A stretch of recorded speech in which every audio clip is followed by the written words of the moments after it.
Let's cross live to our political panel for some reaction to this. On the left, we speak to Alfie Stirling. He's chief economist at the New Economics Foundation.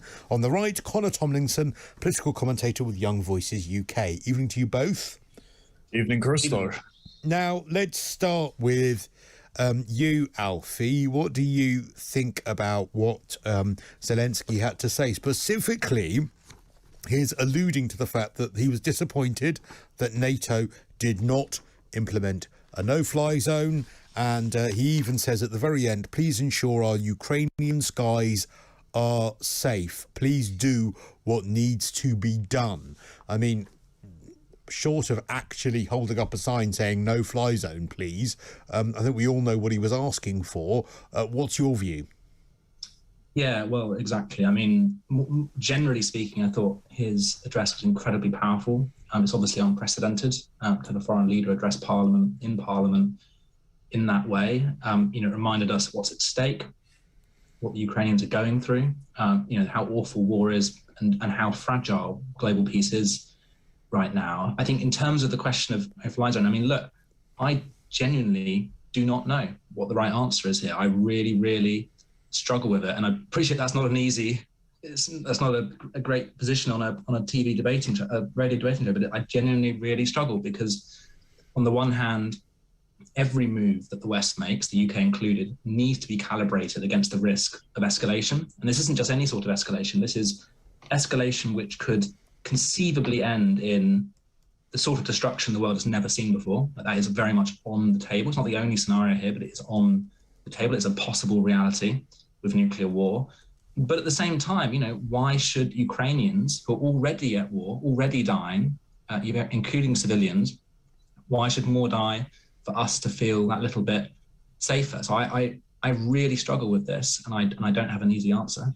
Okay, Connor, do you have any easy answers? I mean, I've been making the point a lot that the West was happy to befriend Ukraine when it came to NATO cooperation, not as a member, but cooperation. It's listed on the NATO website very clearly how much help Ukraine has given to NATO. We were quite happy to interfere when it came to the revolution in 2013, 2014, when we wanted them to have closer ties to the EU, which many Ukrainian people obviously wanted, but not all. Now, legitimately, people are saying, well, look, now we're arming them to fight the proxy war that we're not prepared to fight ourselves against Russia. What say you to that? I wouldn't call it a proxy war just because it's a war for national self-determination, which we obviously all support Ukraine in. But you are right in that we've had a very hypocritical attitude towards Ukraine and Russia. Originally, we were saying Ukraine shouldn't join NATO because it was a buffer zone. But how can you be cooperating right on the border of Russia and not expect Russia to get its back up? It was right to do that, but obviously it's a strange situation to have it in. I think it's fundamentally because we aren't afraid of Ukraine. We're so reliant on it for grain imports, for example. It's a breadbasket of Europe, but we know it's generally, even though it's very corrupt, even still under Zelensky, according to the Pandora Papers, we know it's an amenable nation, whereas Putin, our idiotic leaders for decades now, have been buying oil from Russia in their droves, Germany up to 40% because they decommissioned all their nuclear power plants, and they've stuck us in this situation where NATO's basically toothless. Though I do appreciate both you gentlemen's humility on saying we've got no easy answer. I won't claim to have an easy answer, but I do claim to have a little bit of fear about nuclear war. It is an existential threat. We do know tyrants are very happy to launch their nuclear missiles. There was a quote by Mao in the 60s who said, even if half the world is destroyed in nuclear hellfire, the remaining half will be socialist, so we'll win. And so if Putin believes he's got his back up against the wall, he believes that we've sanctioned him out of global markets, even the World Trade Organization soon, even if China, who seem to be wanting to negotiate a ceasefire and aren't going to back him and bring him into the fold of the Silken Road, if he thinks he's really out of line and is possibly dying of pancreatic cancer, as was reported last year, which is why he's so bloated from steroids, if he thinks his legacy is going to go down in flames, do we really want to provoke him with a no-fly zone? I am genuinely worried in saying no thank you. I mean, Karen really sums it up brilliantly. Karen in Taunton says, Cristo, and I really think this is where I stand. If the rest of the West intervenes, it'll be worse. But not intervening and sitting back and watching just does not feel Right. And if it wasn't for the hypocrisy you just alluded to, Connor, if it wasn't for the failure of diplomacy of the West and the failure when it comes to the West, when it comes to, and I'll say it again, we're happy to sort of dangle the EU carrot to Ukraine. We're happy to sort of fiddle around the edges of NATO with Ukraine. But when it comes to them really needing us, we're saying, well, literally, I'm afraid it's going to be too bad for us. Sorry about that. We'll arm you and we'll let you do the dirty work for us. And look, I get the reasons why we can't, but it doesn't make us look good, does it? No, it comes also, the reason we're in this situation is because of a sort of post-90s frustration that we can't just make the world safe for democracy. Woodrow Wilson once said, we tried it in Afghanistan, it failed. We actually lost territory there, not just because of Biden's pullout, but because we spent 20 years of Western blood and treasure, and the Taliban still took over. And then there's this belief, I believe it was Henry Kissinger once said it, but Bill Clinton also repeated it in the 90s, that no nation has gone to war where a McDonald's is. So if you can have just this right amount of trade, and you can keep each other happy by buying and selling goods from each other, then we'll reach this end of history where only democracy prevails. Well, unfortunately, that's ignorant to history. Russia has only ever had authoritarian rule, apart from that one time in the 90s where they tried liberalism and it collapsed. So but the belief that we can just deal with them That was a wasted opportunity because that was when we should have welcomed Russia into the fold, and there was too much suspicion on behalf of the West to do that. And there were probably good reasons. Russia didn't have the criteria to join NATO then, but Gorbachev wanted to, Yeltsin wanted to. They were made assurances that NATO wouldn't expand. Putin is looking at all of that and thinking, if my legacy is going to be anything, it's going to be righting what he perceives to be those wrongs. I mean, Alfie, what say you to that? Well, I can agree with both of you. I think the West is drenched in hypocrisy. It's not just the points that Connor was making. It's also, we've had a decade or more of, several decades of, liberal aggressive interventionism. So with all the moments for the West to choose not to do something, it looks very odd now after, Afghanistan, Iraq, Libya. It really does. And I agree with you, Cristo, that, there was a big missed opportunity here, and that is what's now coming back to hurt us. Connor, what do you want to say to that? Because I noticed you were about to speak when I was saying about this. No, I just wanted to say it's also a complete failure of domestic policy. I mean, I'm quite hawkish on energy and things like that as a national security issue. I think it's the easiest way to sell someone on environmentalism is not to say, oh, the sky's falling, but instead say, hey, wouldn't you rather not buy oil and gas from your enemies? And the frustrating thing is I wrote all the way back in August of last year for the Adam Smith Institute and then for The Spectator in October saying, hey guys, Putin has NATO over a barrel here because Germany's getting 40% of its oil and gas from Russia. They spent more on Nord Stream than on NATO defense, and they got rid of all their nuclear power plants because they were slightly scared of Fukushima for no reason. And it's just harrowing to be yelling into the wind, seeing this disaster coming. Plenty of other energy experts and climate policy analysts have said this, and just not to be listened to. I mean, Trump said this in 2018, and they laughed at him in the UN. He predicted $7 gas in America, and $130 was the threshold for a global recession, according to the International Energy Research Agency. We just surpassed that today. It's so harrowing to just sit there and see utterly avoidable catastrophes. We're just sleepwalking straight into them. Well, you know what? On the energy subject, Alfie, I'll come to you straight afterwards. We'll go to we'll take a quick break and then we'll see. My political panel: Alfie Stirling, chief economist at the New Economics Foundation on the left; Connor Tomlinson, political commentator with Young Voices on the right. Alfie, why have we left ourselves vulnerable, so vulnerable, to energy insecurity here in the UK? I mean, I think this is the big question that, this government and, to be honest, the past 10 or more years of government have to answer for. Energy prices is the point at which, international security, the cost of living and the drive for net zero all intersect. And we've known for a long time what the answer is. It's to bring in more renewable, domestically generated, cheaper energy than what we're exporting externally. And it's to increase our energy efficiency domestically as well. The two together combined will improve all those things. It will drive us towards net zero. It will reduce the cost of living, and it will reduce our insecurity to the global markets, and therefore, by proxy, global, international relations and the leverage that other countries have over us. I do think that the fact that we've known the solutions, and this is a major problem we've known about for a long time, and yet governments have failed to act, is a classic example of government failing to deliver for this country. And Alfie, do we really have... I've spoken to so many energy experts over the last week or so, and so many have said, look, it's all great in theory. We've got wind energy, we've got solar energy, we've got the energy from the tidal energy, but the problem is the technology required to store it, which is not advanced enough yet, and the technology that we require, and if it was, it would cost billions of pounds for us to actually do that.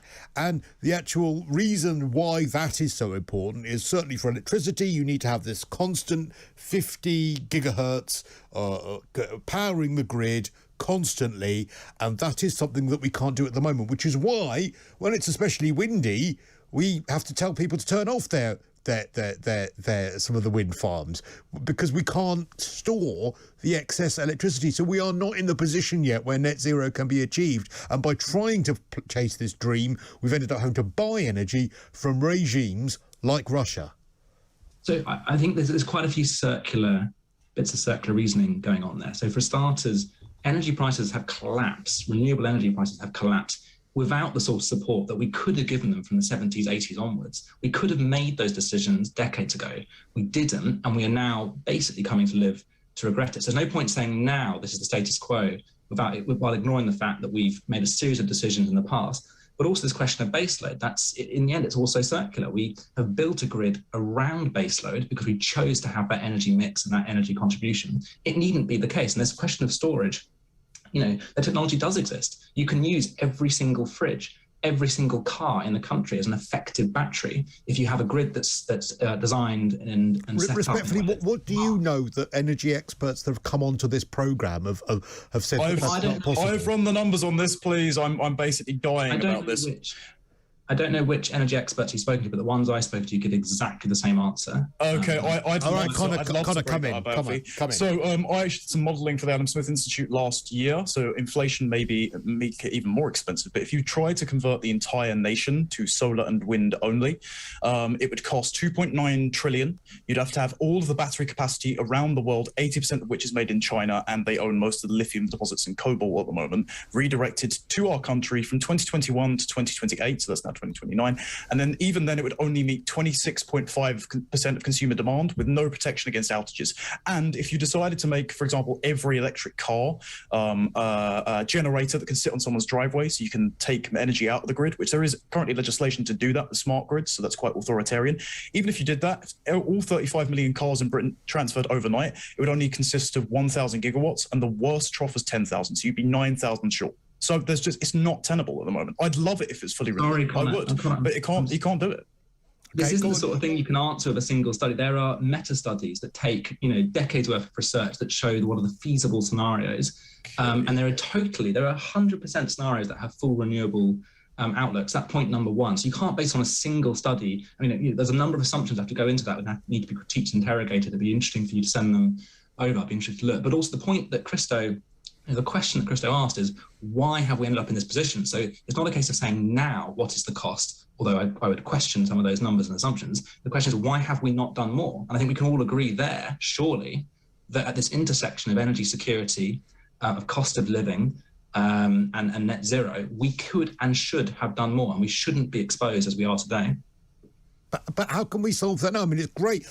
You probably make some good points that, had we prepped for this prior to now, then we might not be in this situation. But isn't it like lunacy that we have the technology for fracking, we have all of this beneath our feet, that we are able to potentially become more energy self-sufficient now without needing to go abroad for all of this stuff if we just frack and turn to those methods? Alfie? Well, sure, but then that disregards another long-term parameter, which is our global emissions. I mean, if the only thing there was domestic generation, then perhaps that would be the logical. Well, why do we need to be net zero? No one else is. Why do we need to be net zero? The whole world, we'll be left behind. We'll be the Luddites of the globe, and we'll be behind in technology. If we behind what? Behind China? Are you kidding? The world is moving to net zero, no doubt. China with its 10 coal stations are moving towards net zero. 252 now, actually, Cristo. They reopened 252. Oh, amazing. Well, go on, Connor. Why? To give you a really concrete example, sorry, just to answer your question, a really concrete example. Parliament's being renovated and refurbished for about £12 billion. We're starting about £12 billion over the next few years. You could retrofit 500,000 homes for that amount of money, reduce energy bills by £300 a year for those people living in there. Retrofit them with what? Say again, sorry? Retrofit what? Retrofit people's homes. With a heat pump or with insulation, are you saying? Both. You do both. You do both at the same time. That's not always practical to retrofit insulation in people's homes. But there are 500,000 homes that need it doing. It's not always. Okay, Connor, I'll let you respond to that because Alfie's had a lot of time. Go. That's totally fine. I think the only way that net zero is going to be economically viable is if we can develop technologies in this country and then export them around the world. Like I had a chat with the MP for Malawi and he just said, right, we're not jumping on the net zero bandwagon. We can't do renewables because we haven't got a grid, but we are still burning indoor wood. Like all of our kids are dying from indoor air pollution. So how about the West doesn't price us out of the market, please, by abandoning carbon and coal? So what we need to do is actually lower taxes for innovation and try and get more business over here. That's great that we've done that. We've done away with the EU levies that stop that. But then the idea that we're going to be left behind when we're 1% of emissions, and yes, I'm going to repeat the statistic, we are 1%, but China's role in it is going to increase global emissions 16% by 2030. So it's not that we're going to be left behind, it's that the world is going to be far more polluted if they don't see it as profitable. And right now, when oil is over $130 a barrel and Putin's threatening to escalate it to $300, and renewables are very expensive, like it or not, I don't see any other option than becoming energy independent, like America did under Trump, and they reduced emissions. They were the number one in the world. Okay, good to talk to you both. Thank you, Alfie Stirling, Connor Tomlinson. Really spirited debate on that energy stuff there. We're in here on Drive for Jeremy Kyle. I'm with you.